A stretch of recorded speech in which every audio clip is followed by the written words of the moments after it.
Hello, watchers. I'm Katie Saresit. And I'm Kelly Appel, and we're watching out loud.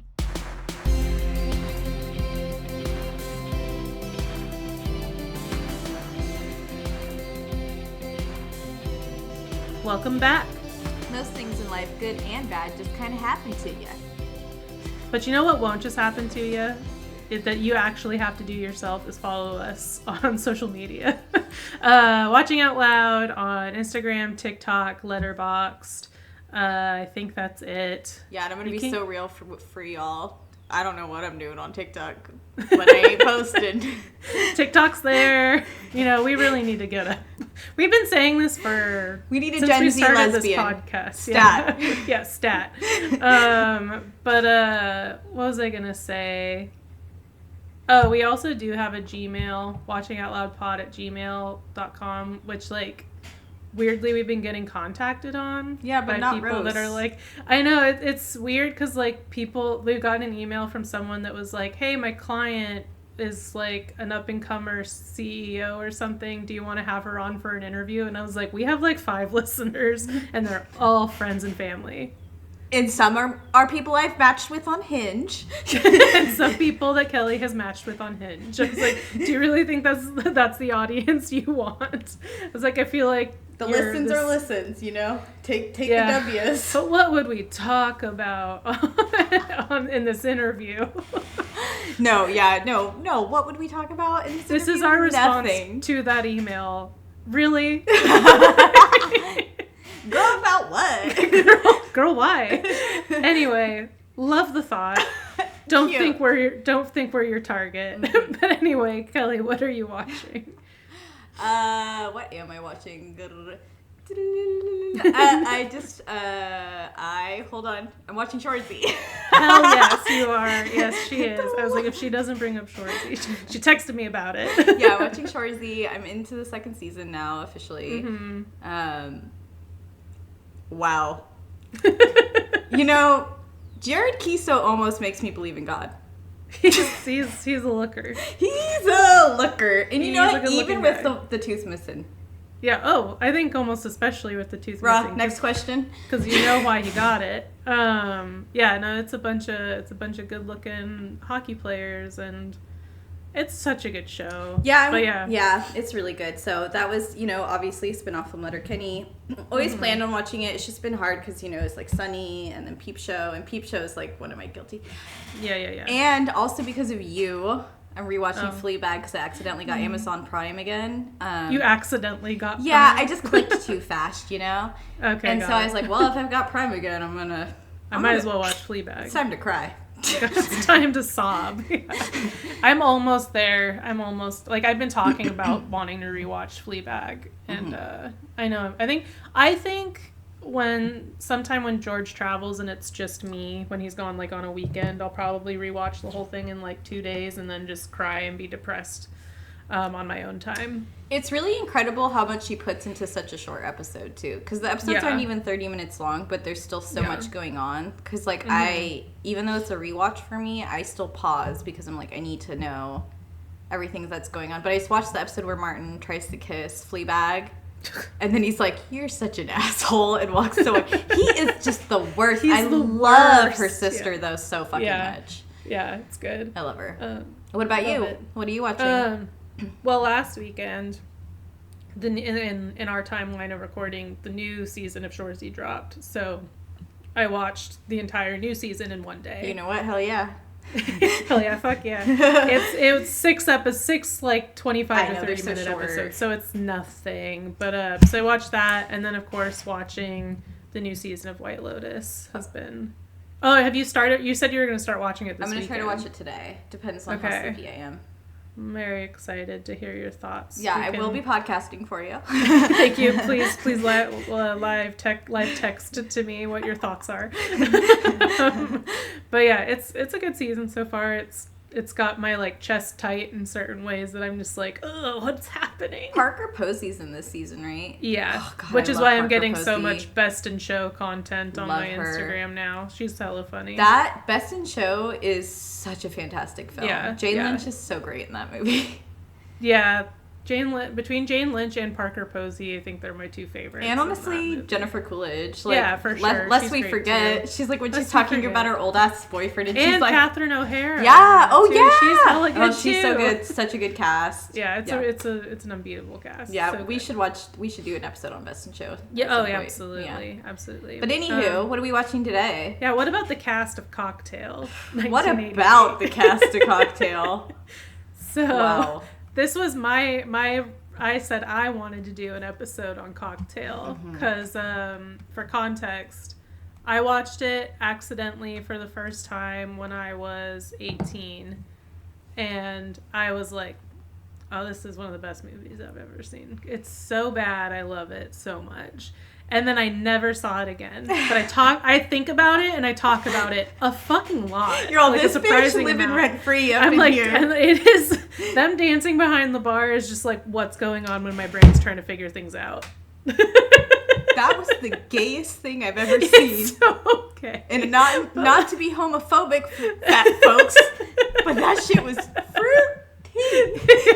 And then I remember then Broad City did a scene where they were just catering, like pouring wine at a catering gig, but they like in their heads were doing the cocktail dance and stuff. See, I didn't catch that reference. I felt so vindicated when I saw that, and I was like, see, it is an iconic movie. I was like, even Broad City is doing it. Oh, Cocktail is definitely an iconic movie. Yeah, There's it's no iconic. question of that. Yeah, and so then when I rewatched it for this recording, was the second time I watched it.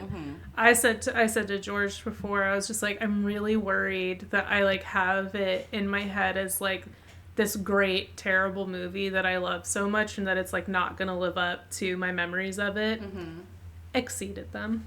I was so happy. It was like just I'm validated. I was like, I feel validated. I feel secure. I was like, my mind's eye open. It's like serotonin straight into the veins. Like, oh, I loved it so much. I was like, this is gonna be my new like, because I'll like when I just need to like rot and turn my brain off and feel like everything's okay, I'll watch like Mean Girls or Legally Blonde if it's like this is now going to come into the rotation. Oh wow. Yeah. Just films that make me feel like maybe the world isn't terrible because Tom Cruise was able to do this.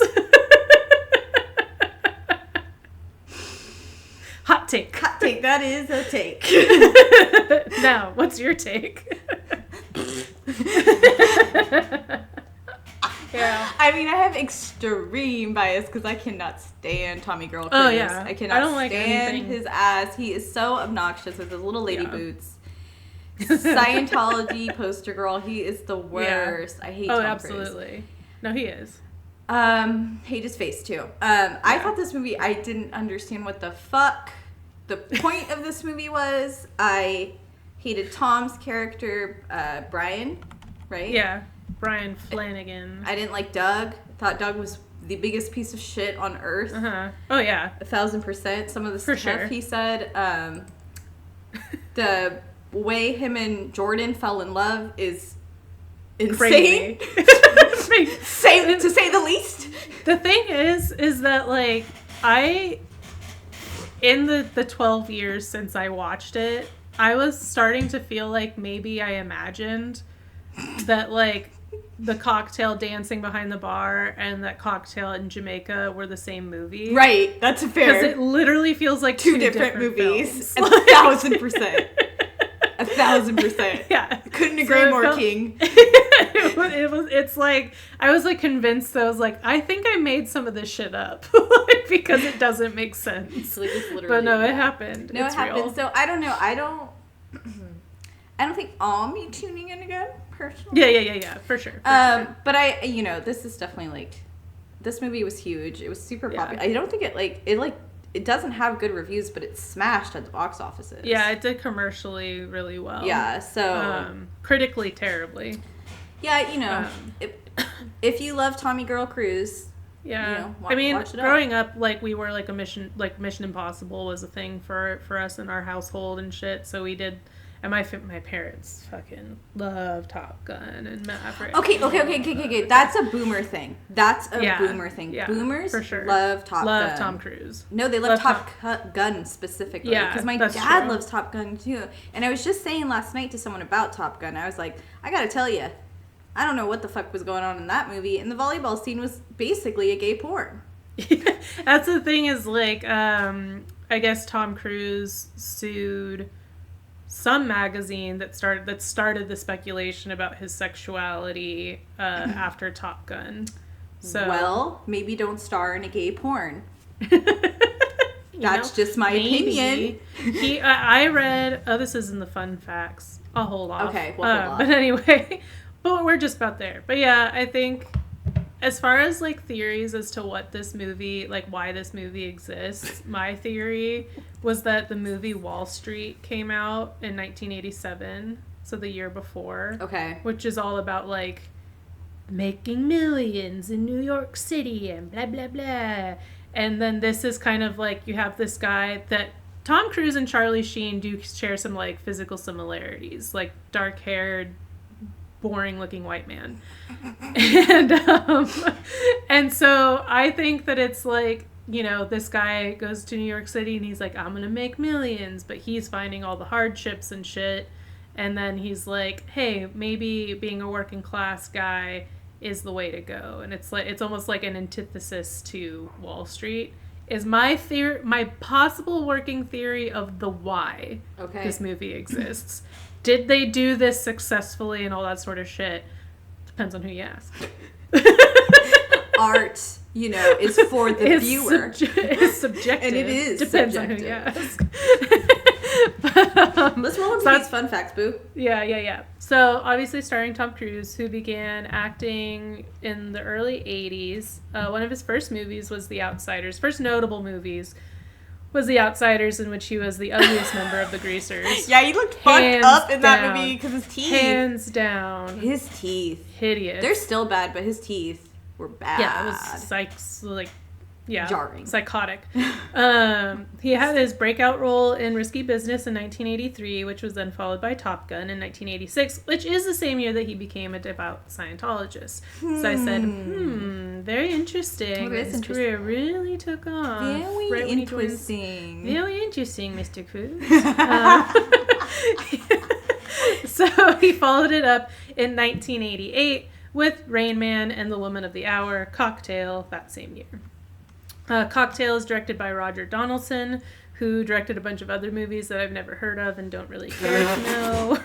I love that fun fact, BT dubs. That's a hot one. I was like, I don't know any of these and I don't care. Cocktail earned $78.2 million at the North American box office and $93.3 million internationally, to a total of $171.5 million worldwide. Almost 9 times its $20 million budget, and ranking as the 8th highest grossing film of 1988 That's worldwide. Insane! So, this was a very commercially successful film. What? And you know, it did pretty good in the awards season. Cocktail won 2 Golden Raspberry Awards for Worst Picture and Worst Screenplay, while Cruise was nominated as Worst Actor and Donaldson as Worst Director. The film is listed in Golden Raspberry Award founder John Wilson's book, The Official Razzie Movie Guide, as one of the 100 most enjoyable bad movies ever made. The film was also nominated for Worst Picture at the 1988 Stinkers Bad Movie Awards, but lost to Caddyshack 2. God, I want to work on the Stinkers Bad Movie Awards panel. You would be really good on that panel. You'd be fantastic for that panel. Additionally, Cruise's other film in 1988, Rain Man, was his co-starring role. Sorry, he was a co-star alongside Dustin Hoffman, and he became that year. Sorry. Okay, so what was it? Stinkers Bad Movie Award was nominated for Worst Picture. At the Oscars, Rain Man was nominated for Best Picture. So he became the first and still only actor to star in a Worst Picture winner and a Best Picture, or a Worst Picture Razzie winner and a Best Picture Oscar winner. Wow, the same year. That's impressive. Yeah, so it's range, baby. I was going to say, and people say he doesn't have range. Exactly. What was it? He is like quoted recently or something as saying like that he doesn't want to do dramatic roles anymore because he doesn't feel fulfilled in them in the same way as his action roles, which I think is just being called an adrenaline junkie. Yeah.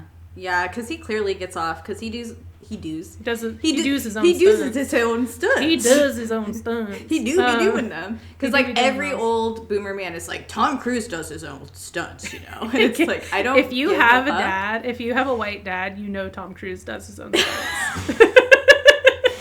That is the realest statement for a white millennial woman, I think, ever. And probably Gen X, at the very least. Maybe Gen Z, I don't know. Yeah, who knows? Who knows with them? Kira, call in. she's our connection to the Gen Z. Kira, Gen Z hotline. Gen Z hotline. She's like, bitch, I don't know shit. She's like, I love Dave Matthews Band. That's my favorite fact about Kira, actually. I love that about her. I'm like, I got this friend. She loves Dave Matthews Band so much. She's got his tattoo on her arm. We could cut all this, but... Guess what? She's only 25. Love her. I feel like she's okay with it. Oh, we'll ask. We can cut it too. We get approval. So I think, just talking about this whole what makes an Oscar winner, what makes a Razzie winner, brings us to our theory of today of good versus bad art, which is such an incredibly subjective concept to the point where it's almost like, does it even have any meaning? What's the point? What's the point of even calling something good or bad? Yeah. So for this, I read an essay by Phil Christman, I want to say, The Cinema of Inadvertence, or Why I Like Bad Movies. And it was a really good essay. I linked it to my Instagram, and I think we should just link it on our Watching Out Loud Instagram when it comes out, because I think it's just, there's so much that was said in it that, like, we cannot talk about. One, using cocktail. Two, just because there's just too much to talk about in a short episode. Yeah. But he really like goes into like all these different theories throughout, like, because like critical analysis and theory really started being a thing like I would say like in the 1700s or something. They really started talking about it, and so he kind of goes through like different major movements of critical theory around this idea of good art, what makes art, and all that sort of arbitrary esoteric shit. And I kind of just like the conclusions that he came to. He said, we reach for the normative languages of good and bad art, of genius and talent, as we eventually reach for the language of good and evil, because the experiences we label with such language are ubiquitous and often shared. So he talks a lot about like the idea of something being good or bad. We kind of measure it based on like shared experiences. So it's like if there's a general consensus that something's good, we're going to label it as good. If there's a general consensus that it's bad, we'll label it as bad. Yeah. And then we take those things over time that have been labeled as good or bad, and those become the things that we now use as like the metrics to measure with. Mm-hmm. So like if we say like, okay, a Shakespeare play is good, but some rando peasant scribbling on a scrap of paper, that's bad. So now we kind of like have this barometer to judge with, Not the peasant. I don't know. A plebeian is to take a Shakespearean term. Go eat dirt, bitch. Why are you writing? That fucking video I sent you of that little girl that was like, I hate pick-me girls. It's like, I'll delete you from this picture, pig. I'm just like, that's Shakespeare being like, get this parchment out of my face, pig. Anyway. Anywho. So Christman also says, well, we distrust these same normative languages because we rightly fear participating in an unjust hegemony, or because we wrongly conflate subjectivity with private, indeterminate with unreal. So I think that's just such a 21st century perspective around analyzing art, because I think that like let's think about, like, the hipster movement. So, I mean, do we need to? No, I'm just kidding. Do we need to think about it? There was, like, I think that, like, when being a hipster was a cool thing, mm-hmm. It was all about being able to, like, identify what was, like, good art. And, like, if you knew what good art was, then you were better than everybody else, was, like, a huge fucking thing. And so people had, like, really, like, hard opinions that they would state, I feel like, very proudly, but it actually came from a place of insecurity about just trying to sound smart. Mm-hmm. But I feel like kind of a reaction to that is now, like, this idea of, like, oh, to be, like, have that hipster mindset is, like, esoteric and pretentious.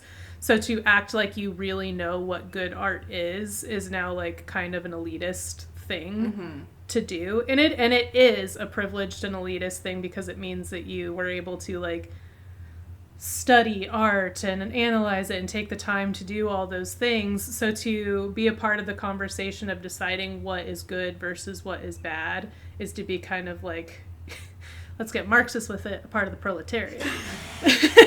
And that's on that. And that's on that. So if you say that Cocktail's a bad movie, then that means that we're coming for you when in the uprising. Anyway. But so I think that, like, what I think that Kreisman kind of came to with his conclusions was, like, what makes bad art good, mm-hmm. and why we kind of like it is because there is, like, a sincerity and effort that goes into the creation of it. And so that's, like, the title of the essay being The Cinema of Inadvertence. It's inadvertently bad, mm-hmm. because they intended it to be good. Yeah. But it's also inadvertently good because of how bad it is. Yeah. So it's, like, it's kind of a amorphous thing that, like, to try to define art as good or bad, it's always going to be changing and evolving as art changes and evolves. Mm-hmm. So it's a fun conversation to have, but at the same time, it's, like, it's always going to be meaningless searching for that meaning. Yeah, exactly. So, I mean, I think at the end of the day, you just gotta let people like what they like, you know? Exactly. Like, yes. There's so much art that I like that is subjectively, like, bad, like, very easily arguably bad. But I still love it, and I think that's the thing, that's the whole fucking point of art, though. Like, let's be real, is it's, like, it's supposed to invoke an emotion out of you, mm-hmm. and whether it's a positive or negative emotion is up to the viewer's interpretation. That's why people can get away with, like, taping a banana to the wall, because that is invoking emotion in enough people. I mean, of course, there's, like, definitely a level of elitism that comes with, like, you know, gallery level kind of art. But I just think, like, at the end of the day, especially with, like, film and stuff, it's just kind of like I don't like the Avengers movies, but people mm-hmm. love them. Yeah. People love them. Deadpool, people love that movie. I'd rather rip a fingernail off than watch that movie. That's dramatic. I wouldn't do that. But I might stub my toe. Think about it.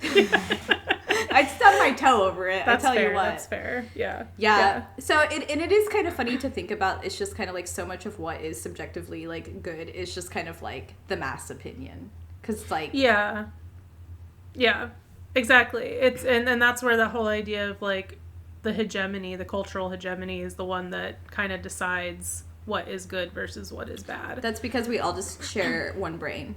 We're all we're hive-minded. Yeah. But I think around this conversation of, like, why do we like bad movies? Something that was interesting that Kreisman had an example of was something that I had never heard of before reading the essay.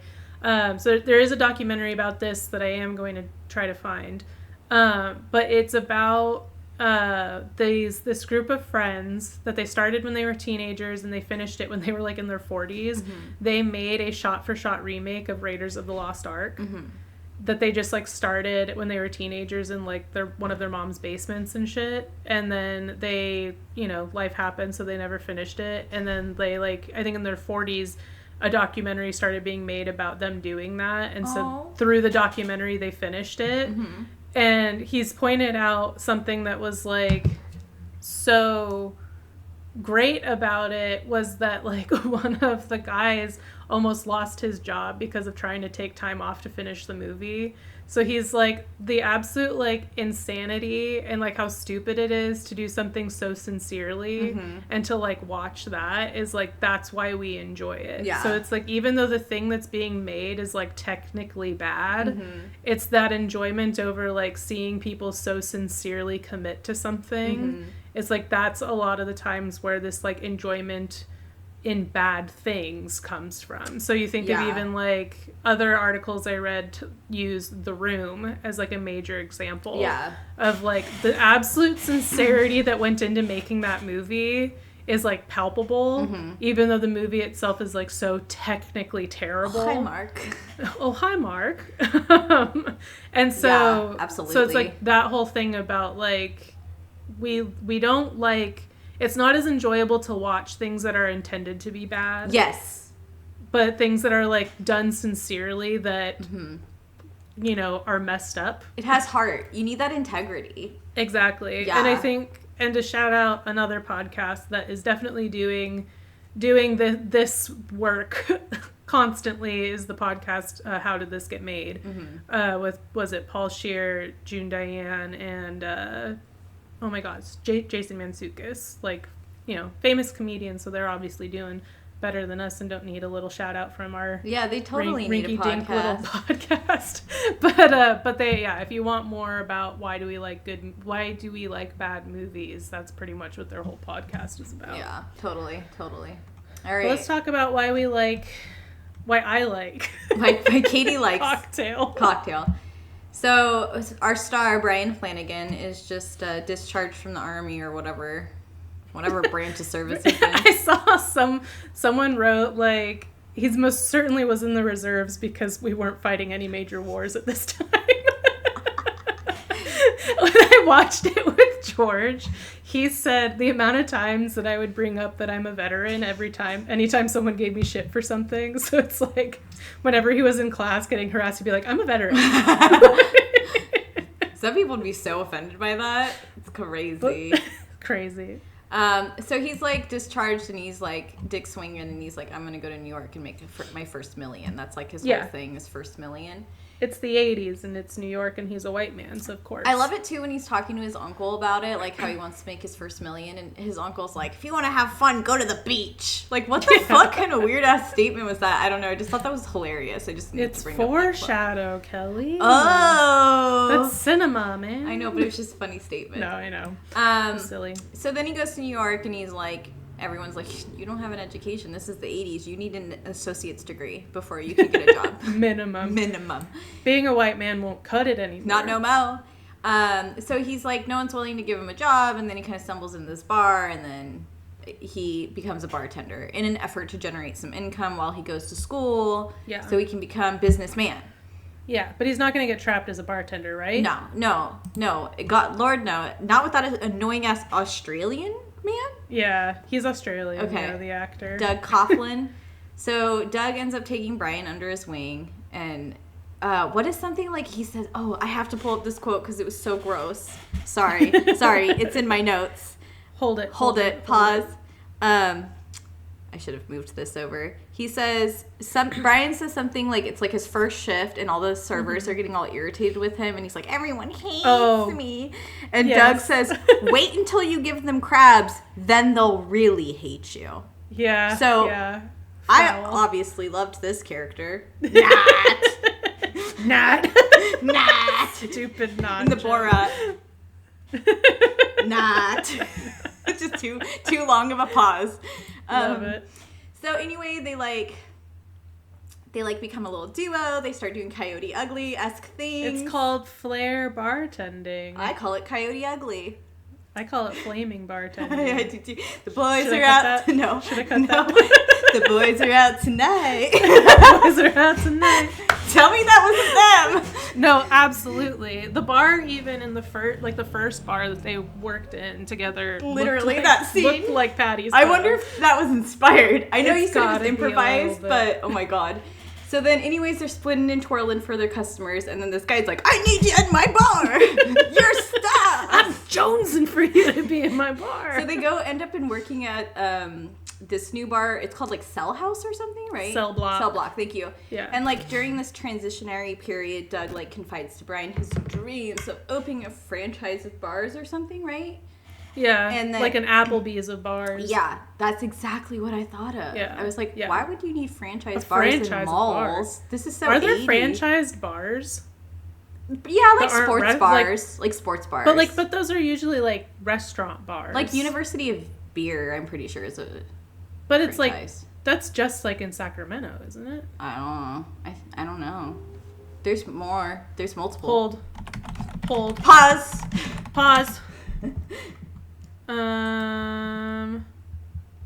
Not now. I think it's... No, it's just Davis. Yeah, Sacramento. Oh, okay, so I don't know anything. Yeah, so it's a franchise, but it's a local franchise. But it sounded like he wanted to make it like an international or a national franchise. Yeah, he did. Or whatever. And it's like, I don't think that exists. No, and he wanted to call it Cocktails and Dreams, which is the stupidest name. Oh my god. But now the inspiration is like the circle with them. It's the world, and they're standing on it as stick figures, and we're gonna use this as inspiration to drive us. Grow up. KMS. So like dreams are important and good. So Brian ends up dropping out of college so that him and Dougie can pursue their dreams. Yeah. And they're at this hip, trendy bar where there's this yuppie poet, which was the most insane thing I've ever seen in my life. I didn't understand what the point of any of that was. I was screaming that whole scene internally. Yeah. I was like, what is this? And then Brian meets this photographer, Coral, who I think was Gina Gershon, if I'm right. She's so pretty, whatever her name is. She's so pretty, yeah. And they bang, and he falls in love, of course, because he's a little simp. And Doug is such a prick. He's so weird. Well, he's a frenemy. That's why he's always like going to try to hold Brian down so that he doesn't do better than him, because Brian has more potential. Feels better about himself, right? Because Doug's a loser, and Brian is trying older, to and Brian is actively trying to like improve himself. Like he's always reading the marketing books and shit. Like he's trying to learn. Yeah. So, Doug bets Brian that the relationship won't last, and then ends up seducing Coral like a total prick, and then they put up their dukes, their fisticuffs, and they fight behind the bar, and Brian quits and leaves. What was crazy about that was like this was the crazy part of the movie. No, that's the only crazy part. This is the only crazy part of the movie. Coral goes in, kisses Doug, while keeping an eye on Brian the whole time, and then being like, basically like, fuck you for talking to your friend about how I put out on the first date. And I'm like, girl, what are you doing right now, though? Kissing him. It was like, that's so weird. It made no sense. No sense. It made no sense. And I thought it was weird, too, that she was so offended he told his best friend about sex. Because I was like, everyone tells all their best friends when they have sex. And also, and then also, like, with someone new. And then, no, I'm going to text you later. Yeah, Katie's just regularly texting me every time for 10 years. Text you. But so it's like, and the thing is that like the timeline of it all was weird too, because like, why was she then in Brian's kitchen with him and Doug talking about their future plans for opening the bar and saying, we are going to go to Jamaica and do all this? It's like, had they not been together, was it still like, was that the second time they ever hung out? That's what I couldn't get either. I was like, did they only date for like 3 days? Or yeah, and she's like, and then he like trauma dumped all his dreams and goals on her or something. What is she, a barista? Real. So, I don't know. Anyway, Brian loses his girlfriend and his bestie, so we see him One fell swoop. Double homicide. And 2 years later, we see him twirling behind a bar in Jamaica, pursuing his dreams. Twirling this time. You could see that it's taken some of the flair out. Yeah, it lost some cunt, for sure. And while he's twirling and saving his money, twirling at 50%, saving his money, he meets artist Jordan, who's also a waitress from New York, and they begin a passionate romance Let's not forget, though, that they only meet because she's like, my friend passed out. Can I use your phone? And he's like, I got this. Oh, I know. That's the... Oh, well, and I kind of forgot about how he, like, hopped over the bar. Yeah, and ran to help the friend, and she's just like, oh, she had some champagne and passed out. And he's like, champagne, perfume going in, sewage coming out. That was the weirdest thing. I did not understand that He's like, this girl's going to have some crazy... That's how I interpreted it, too. And I was like, is he talking about this girl's boobies? It's so crazy. Yeah, that was a weird And then line. they, like, instantly fell in love over like, wow. champagne sewage. He loves shit as much as me. he loves champagne shit, just like me. So IBS queen. Yes, queen. And I don't know, they date for 3 days? I think something like that. Just like him and Coral. Him and Jordan date for 3 days, raw dog it on the beach. Yep. And then during... Oh, but they were like in salt water, so doesn't the salt kill it? Oh, yeah, totally. No. He pulled out. It's cool. So then also during this time, Doug shows up with his new wife, Carrie. And Carrie is beautiful, wealthy, much younger, and she's flirty. She knows what she got, and she knows how to work. She said, you know what? Body like this, be ashamed to hide. Be ashamed to waste it. And I respect that. Yeah. Tea. So despite Doug and Jordan's beautiful, blooming relationship, Doug convinces Brian to pursue an older rich woman at the bar named Bonnie, which he successfully does. He's suave, debonair. He said, I'm going to Cougar Town tonight, boys. It was just, like, crazy because, like, it speaks to what we talked about in Goodfellas of how fragile masculinity is. That it's like, just because your guy friend is like, you should do this, I dare you. Right. They're like, I should do that. Holy likes this whole other woman. Like, Holy wholeheartedly likes her. Yeah. Was just telling her about how we should stay on this beach forever. Right. But that's why I hate, Doug is a very unlikable character for several reasons. Mm-hmm. But he's a really bad, he's a terrible friend. He's constantly trying to sabotage Brian. And Brian's just too dumb to see that. Yeah. That's why their friendship was so weird to me. Because, I don't even understand why Brian, still cared about him. Isn't it interesting, if you really think about it, is that Doug was, grooming Brian? Oh, 1,000% that's what he was doing. Yeah. Sick. So he successfully woos Bonnie, and of course, as he and Bonnie are walking back to her room, Jordan sees him, and a single tear. Yeah, poor girl. Kind of trickles down her cheek a little. It gets to about here. She did her best. She did her best. Just enough.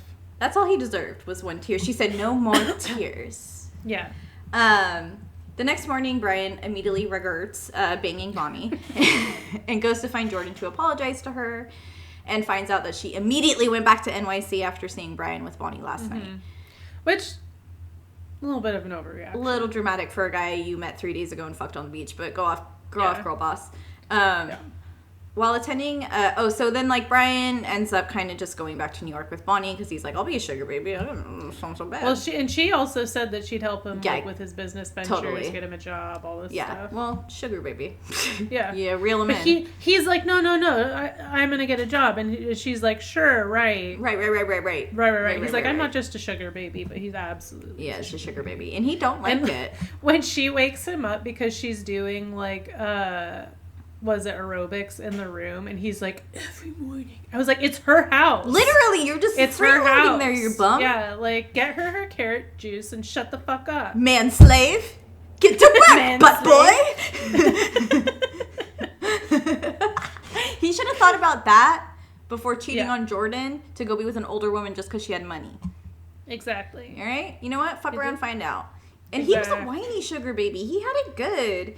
Yeah, he was useless. And then they, go to this art exhibit together, and he, Brian has an altercation with one of her allegedly friends that are artists, allegedly an artist, because that art was whack, a doodle-doo. Talk about good versus bad art. Yeah. Bad art.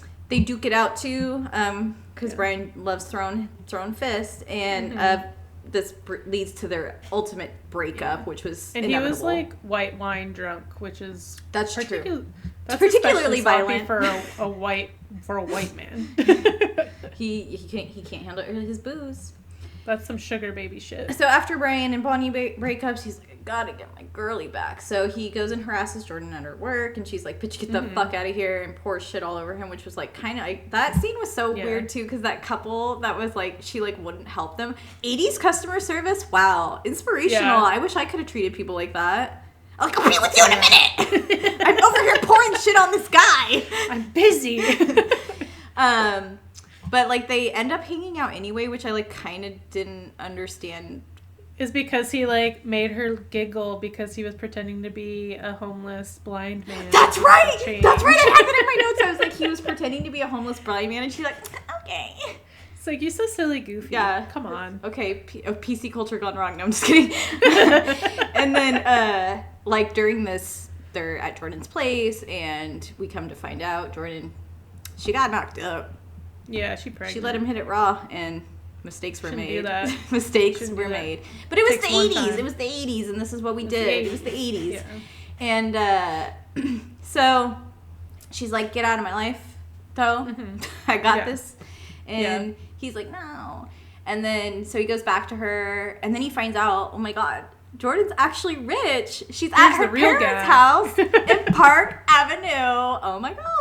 Oh my gosh, so Brian, with the butler and everything. Brian really screwed the pooch by fucking Bonnie, is what I'm trying to say here. Yeah, he could have had real money. Because he already had He could have had a man's money.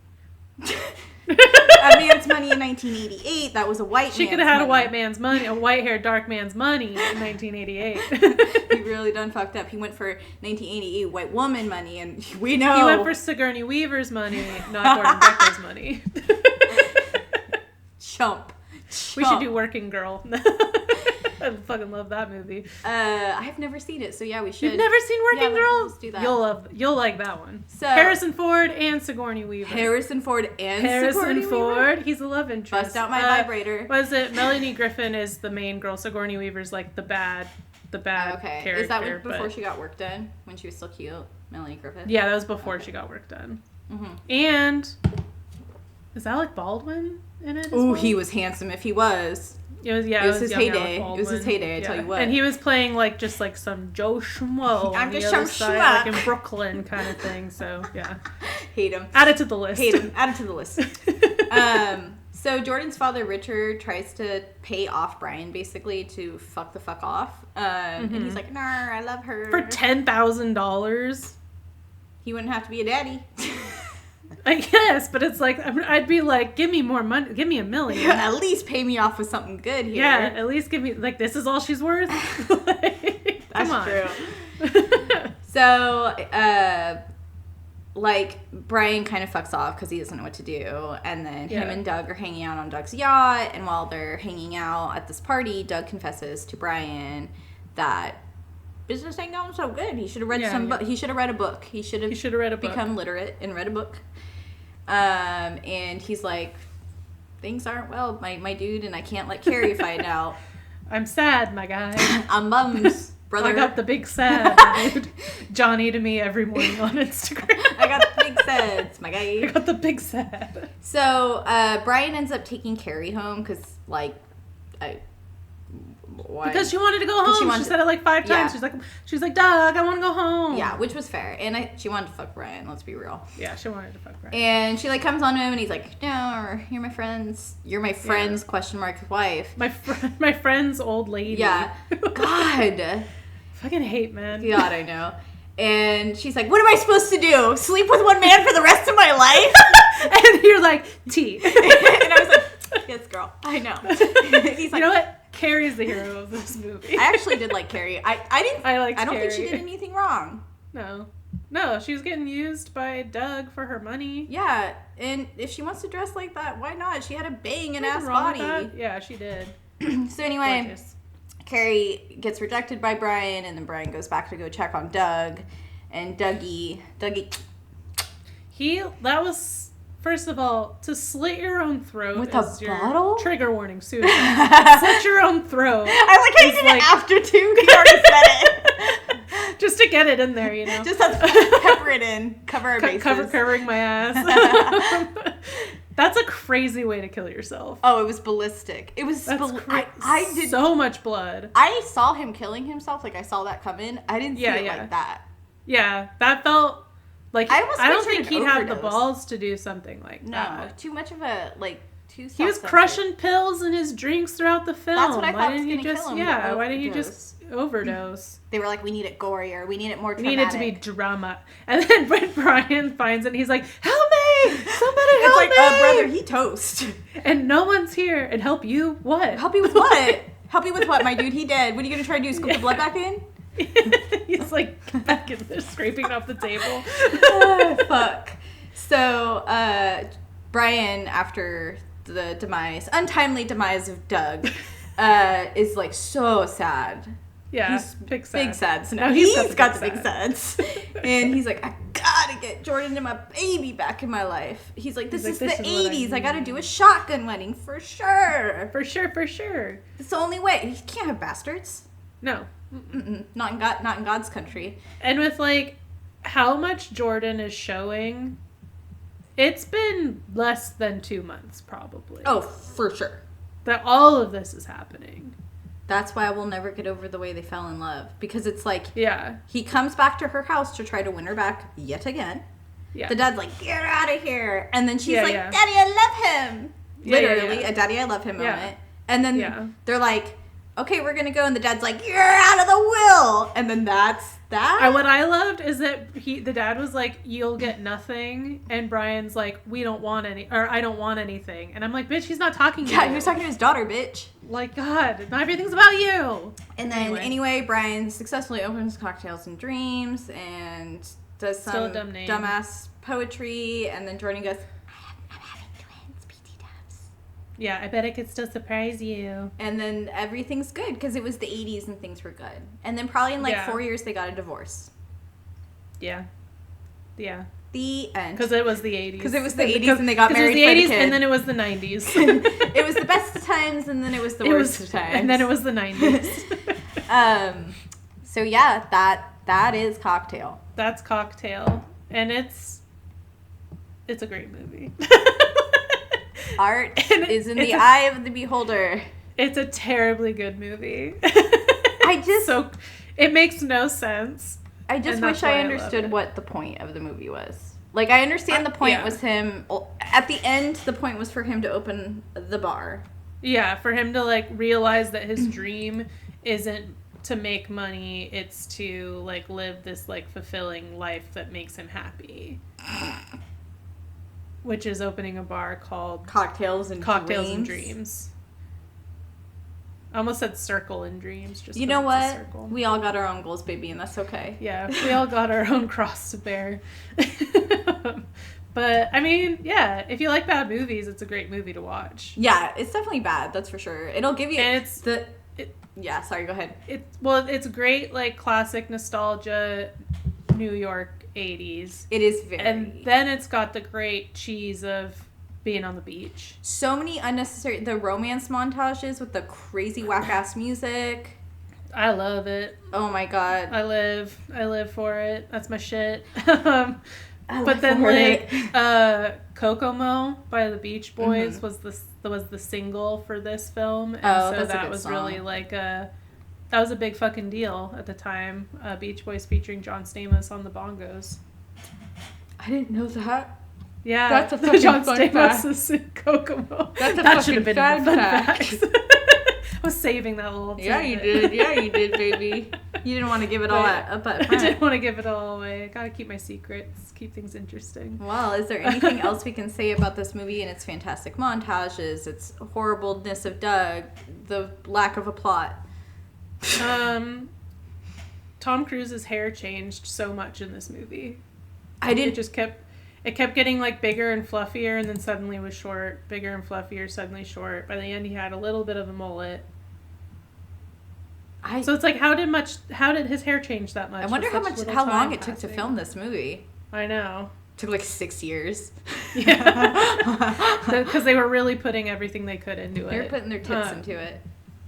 But yeah, I think I just recommend, if you like bad movies, add it to your list. It's a good bad movie. Add it to the list. Add it to the list. But until then, I'm the Marsha fucking Brady of the Upper East Side, and sometimes I want to kill myself. Bye. Watching Out Loud is recorded, researched, and edited by Katie Strussett, Kelly Appel, and Stephen Cooper. All sources can be found in the show notes. Check us out on social media at Watching Out Loud. You can provide movie suggestions to us at watchingoutloudpod@gmail.com. And come chat with us live every Thursday on YouTube, 5 p.m. Pacific Standard Time, 8 p.m. Eastern. And until then, watch out.